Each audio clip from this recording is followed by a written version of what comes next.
crois que le bachelor EGC, il faut souligner son caractère bachelor très généraliste, c'est-à-dire qu'on va regarder au travers du programme toutes les facettes de l'entreprise, que ce soit le marketing, le commerce international, la gestion, la finance, l'économie, le juridique.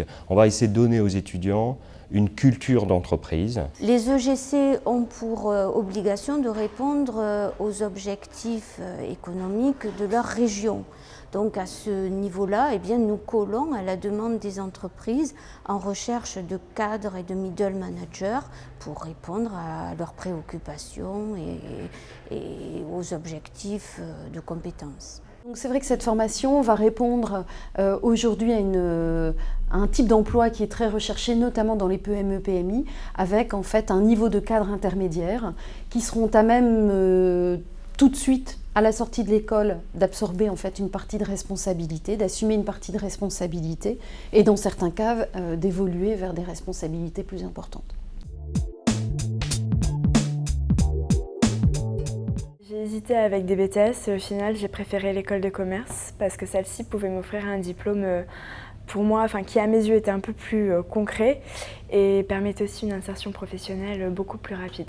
Mon but professionnel, c'est de devenir ingénieur commercial, car les études ne me font pas peur, donc ça serait minimum bac plus 5, et l'EGC propose un bac plus 3, et il propose après des concours pour récupérer des grandes écoles. On peut toucher à plusieurs domaines, donc ça fait que les étudiants qui ne savent pas vraiment ce qu'ils veulent faire au début peuvent choisir, donc soit du marketing, du management ou du commerce international, ils ont la possibilité de choisir au bout des 3 ans ce qu'ils veulent faire. L'avantage d'une EGC, c'est réellement d'être encadré. Parce qu'on est une petite structure en général, donc les profs sont réellement derrière nous pour nous soutenir, pour nous donner des conseils qu'on n'aurait pas dans d'autres enseignements type la faculté. Les points forts de l'EGC, c'est tout d'abord le fait d'avoir des intervenants professionnels. On est vraiment au cœur du travail et c'est pas du tout théorique, c'est très pratique. On fait les cas pratiques que nos professeurs ont eux dans la vraie vie.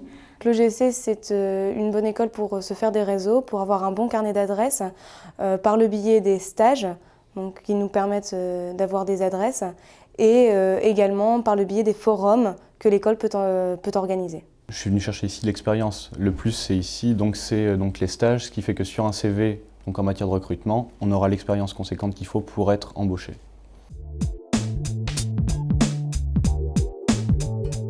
Le stage m'a apporté de l'autonomie et des responsabilités parce que j'ai dû effectuer des missions et donc je devais les mettre à bien et le contact avec mon tuteur de stage, mes managers, c'était vraiment important.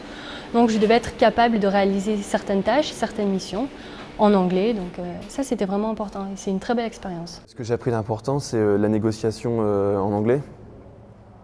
Une façon d'approcher les affaires qui est différente par rapport en France et même je pense en Europe.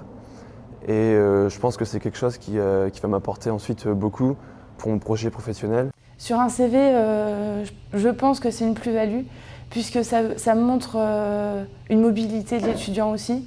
Même si le stage était obligatoire, ça montre qu'on est capable d'aller à l'étranger, de se débrouiller et de s'adapter à un nouveau pays, une nouvelle culture, une nouvelle langue. Bien sûr, ça m'a permis d'améliorer mon niveau d'espagnol et de découvrir une nouvelle culture.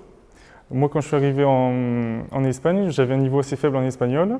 Et c'est vrai qu'à la fin du stage, je pouvais tenir une conversation avec quelqu'un en espagnol sans difficulté.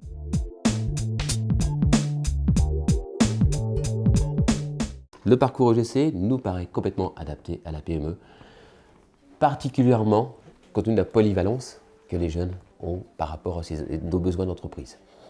Encore une fois, ces jeunes sont adaptés à la fois à du commercial, à du financier, à du marketing, mais aussi à de la logistique. Voilà. Les gens de l'UJC sont autonomes, ils cherchent toujours à en faire plus, ils ont vraiment un esprit d'initiative aussi.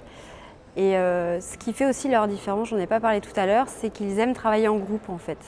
Et ça, c'est toujours quelque chose qu'on recherche. Le point fort des EGC, à mon sens, puisque j'ai un petit peu de recul pour avoir intégré des stagiaires d'autres écoles, c'est sans doute la vision globale que leur amène la formation, puisqu'il touche vraiment à tous les mini-secteurs qui sont nécessaires pour comprendre une entreprise dans son intégralité.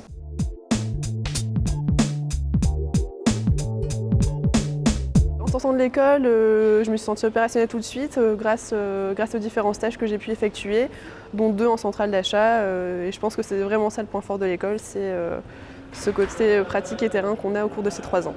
On a des responsabilités, oui, très rapidement, puisqu'en seulement 3 ans d'ancienneté dans cette entreprise, j'ai des missions qui me sont confiées qui sont très intéressantes et qui me demandent beaucoup de responsabilités et de prise en charge. Les plus d'avoir fait le GC dans mon métier d'artisan aujourd'hui, c'est la gestion par rapport au quotidien avec les tableaux de bord, les contacts avec les administrations et la partie commerce que j'ai apprise à l'école qui me permet de développer plus facilement et plus rapidement mon activité.